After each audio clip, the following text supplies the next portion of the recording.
What's going on, YouTube? My name is Pablo and I am a car addict, and boy do I need a drive today. Thank you guys for joining me on this video. To any new viewers, welcome to the channel. Hope you guys find my content fun, useful, practical, relaxing, and yeah. So I got a comment from another YouTuber which inspired this video, which was asking me how big does the car feel? How big does the Jeep SRT feel? Which I think is an awesome question, because you know, a lot of people that are probably considering getting one of these cars and have never driven one, like, yes, it's a big SUV, and I want to just get one thing clear off, you know, from jump, is that, you know, this car is not a coupe, it's not a sedan, it's an SUV. It's a sports oriented SUV. So my view and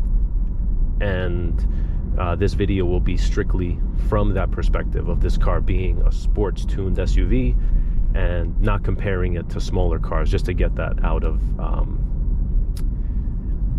the way. So how big, sorry, a little messed up this morning.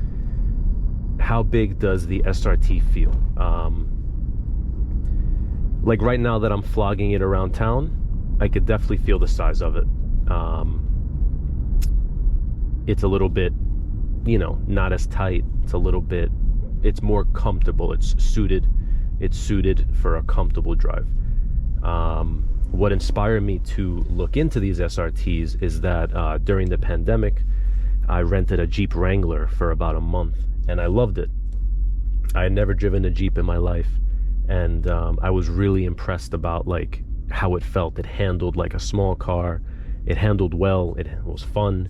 I had it around turns at higher speeds, and I always felt comfortable, and I always felt confident in a regular base Wrangler. So I was like, damn, you know, if, you know, Jeep is making an SRT and SRT cars are what they are, this car must be really awesome, and it is.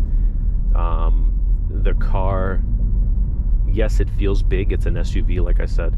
You're not going to get the handling that you get in a, you know, in a Porsche or a Beamer or a Benz. Or, I mean, I got a E63A AMG right in front of me. These were the shit back then. They're still pretty cool cars now.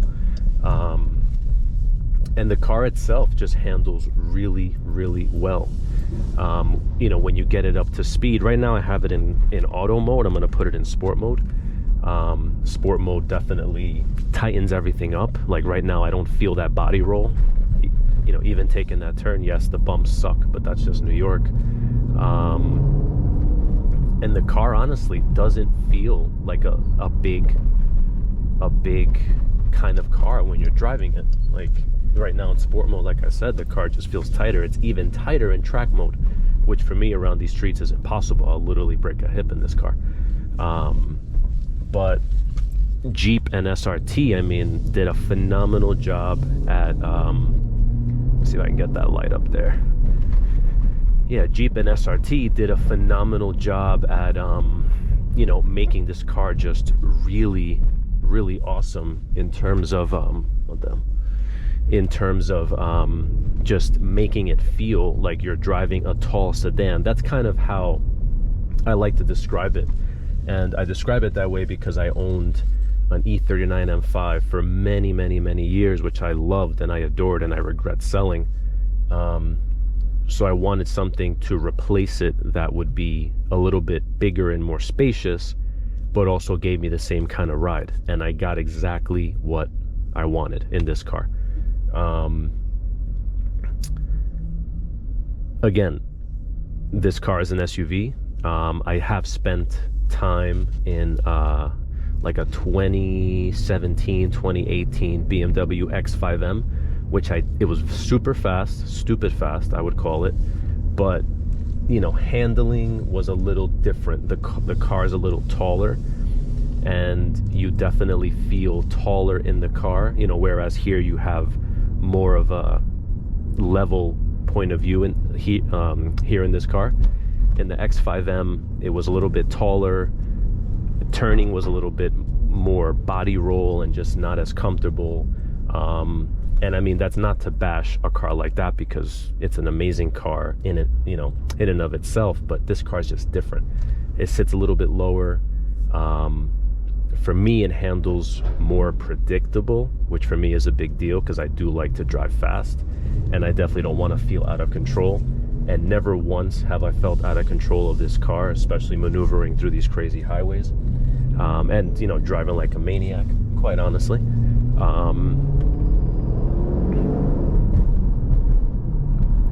Yeah, I've never, fucking bumps. I've never felt out of control in this car whatsoever, even in the rain and in the snow. I've driven this car fast. I've driven this car hard. I've taken turns even on these crappy tires at, like, you know, 70, 80 miles an hour, and it just handles, it just sticks. Trying to get an open lane here to get a little pull, but let's see. Here we go. And I'm hoping to, on this drive, I'm hoping to get, I'm trying to take that turn up there I usually take a little bit faster to show you guys. But right now, I mean, I'm driving the car 70 miles an hour. Doesn't feel big, man. It feels tight. It feels tight, handles. It's comfortable.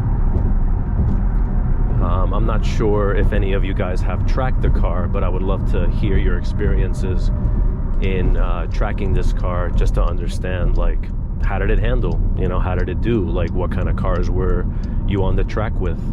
Definitely, you know, tracking the car is on my list, just to have a very busy schedule, and going through the whole hassle of changing tires, getting to a track, spending the day there, coming back right now is just not very feasible for me. So that's why I'm doing these drives now with you guys. And if I ever do go to the track, I will definitely take my GoPro and show you how this thing goes. Let's see.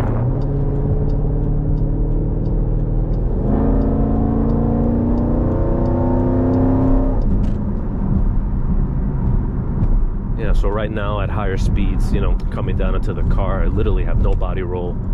I'm in sport mode again. Obviously I'm slowing down, but the car pulls straight. I don't feel like I'm being thrown to one side. Predictable, you know, the brakes on this car are phenomenal, so at any moment I feel like I could get it out of an uncomfortable situation. And I really think that just SRT and Jeep, and I guess Mopar, did a phenomenal job at creating the perfect mixture of motor, suspension, and brakes.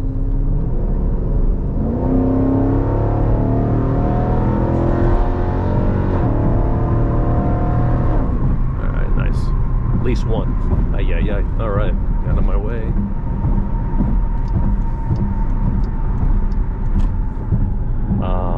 Yeah, I feel like SRT and Mopar did a phenomenal job at making this car feel smaller than it really is. You know, the motor, 6.4 liter V8, big ass Brembo brakes, good suspension. I mean, I don't have any suspension work on this car at the moment, and quite honestly, I feel like I don't need it. I know a lot of you guys, or maybe I've seen some cars on YouTube that are like lowered and dropped. I would be curious to hear if anybody's watching the video that does have suspension mods on the car, or maybe has lowered it, whether it's springs or airbags or whatever you've done, how it impacted the ride quality. I'm sure that in doing those kind of mods, you know, the car is lower to the ground, so it probably feels smaller, which makes sense. But I'm just wondering, especially for me, like in the city, like, you know, I really can't get away with, I used to, but not anymore. I just don't care for that. I can't get away with, you know, having the car slammed to the ground and, you know, bobbing and weaving potholes and worried about driving and all the freaking hazards on the road. Like, if I lived in Florida, absolutely, I would have had this car probably on coilovers by now and done all suspension work, because, you know, states like that, whether it's Florida, Cali, Georgia, probably anywhere outside of New York City or a city in general, you can get away with suspension mods like that, but not really here. And I don't want to impact the ride quality of the car, and quite honestly, I feel like the SRT components on this car and the ability to change between automatic mode, sport mode, and track mode, like, you know, that's good enough for me, man. You know, that's good enough for me. And anybody that is considering getting one of these cars, I really suggest that you test drive them. I suggest that you test drive all of the cars that are in your budget, that are, you know, high performance SUVs that you might be looking at, and just make your decision. I really think anybody that is gonna drive this car will really love it. For me, it's the best SUV I've driven, the best performance SUV that I've driven yet, and I don't regret my decision of buying this car whatsoever. I'm extremely happy with it. You know, the only thing that sucks is the gas mileage, but you know, it is what it is.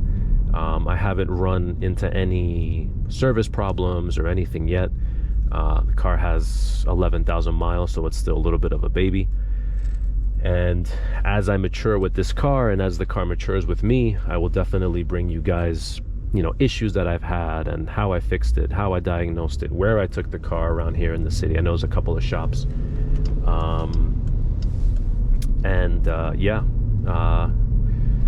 If you guys find this content useful and practical, please smash up those like buttons. It helps the channel a lot. If you're a new viewer and you're enjoying this video, please consider subscribing. It really keeps me motivated, and it also helps out the channel a lot as well, to get the word out there and to get the videos out there. And again, does the SRT feel like a huge car? It does not. It really does not. You know, Jeep and SRT and Mopar did a phenomenal job at marrying all of the components in an excellent manner. You know, for me, it's the perfect balance of comfort, performance, reliability, predictability, fun. You know, of course, we drive these cars to have fun, man. You know, they're not cars that are meant to be, you know, just flogged around town. I mean, some of you guys might do that, which is completely cool and awesome, but it's just a really awesome car, man. It doesn't feel huge. It doesn't feel like you're driving a fucking, you know, huge size kind of car that's lazy, that handles poorly, that's clunky. It's just a really overall really well balanced car. It allows me to have my wife in here with my dog comfortable. I can literally speed. My wife doesn't feel it because the car is kind of deceptive in that manner. I can take turns at 70, 80 miles an hour, know where I'm going, know that if I have to stomp on the brakes, I can, and the car will stop on a dime. I love it, man. I love it. And whoever's considering getting one of these cars, I highly recommend the car. Like I said, test drive it first. If the car is used, get all the proper inspections, get all the proper workups, make sure you know who you're buying the car from. You know, make sure this person had service records and all of that. I keep harping on that on these last videos just because I'm getting a lot of questions about the reliability of the car, and you know, buying higher mileage SRTs. But I want to thank Mr. Moses that left me this comment to make this video. It's a great question. I think it's probably a lot of questions. It's a question that a lot of you guys might have in terms of, you know, getting into the car and owning it and driving it and all that stuff. And I mean, like I said, you know, the car literally handles like a tall sedan, like a sports sedan. I love it. I love it. I never feel out of control. I never feel like I need to worry about parking it.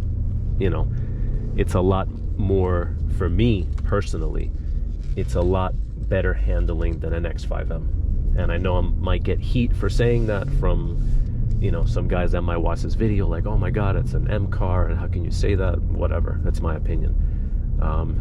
If you guys have comments about that, please drop them down below and I will definitely go back and forth with you guys. But yeah, anyway, that was a quicker drive than I needed, but off to the day at work. I hope you guys enjoyed this video. Smash up those like buttons if you enjoyed this video and enjoyed this content. Drop me some comments, any questions you guys might have, any other, you know, video ideas you guys want me to talk about, and I'd be glad to do so. All right, guys, take care.